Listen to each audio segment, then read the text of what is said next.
the squall of a newborn. He felt the smile stretch his lips. That was a good sign. "Everything under control," Hank said. "Kit and Avery came upon the accident and were the ones to call it in. I guess Kit got in the car to calm the woman down, but by the time we got here, Kit already had her in position and pushing."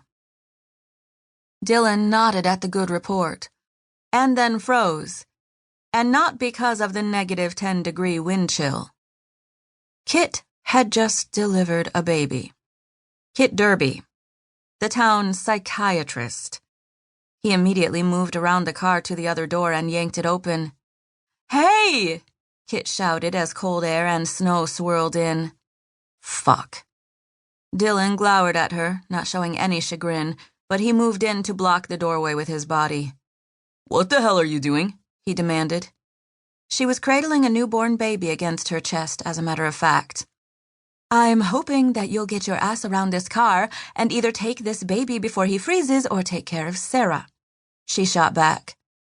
He assumed Sarah was the woman lying on the car seat without her pants on, also probably freezing. Fuck. He was such an idiot. But only around Kit Derby. Dillon slammed the door shut and strode around the car, or tried to. He swore as he slid, rather than stomping like he wanted to. He braced his hand on the car to keep from going down, and arrived at the open door a moment later. "Baby good?" he asked shortly. "Apgar is 8, she reported. "Get him into the ambulance," Dillon told her. The mother would need his attention more than a healthy, full-term baby.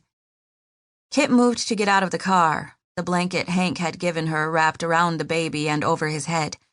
With her arms full and her fucking high-heeled boots that were in no way practical for snow, Kit scooted back awkwardly and Dillon reached for her. He put his hands on the hips of the woman he very carefully never touched, well, almost never, and gripped her firmly as she moved to get first one foot, then the other on the slick ground. He pulled her up against his body to steady her and to block the wind as she straightened.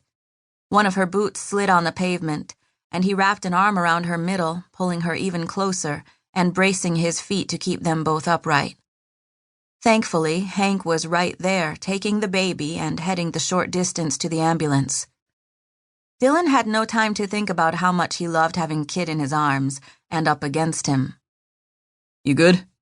he asked quickly, loosening his hold slightly but not letting go until he knew she was solid. "Yeah." She put an elbow in his gut and pushed him back. "Get to the mom. Her name is Sarah. She's driving through on her way to Illinois." For just a flash, Dillon was annoyed by the elbow. He'd been helping her. But he shrugged it off. It wasn't the first or last time Kit Derby would annoy him. She'd been annoying him since the 3rd grade.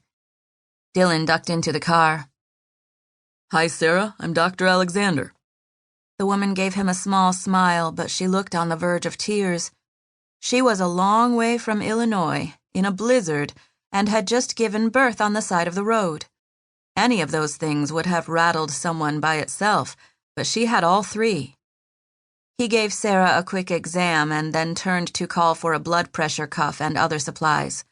Before he could make a sound, Kit handed him the cuff, some clean towels, and gauze pads.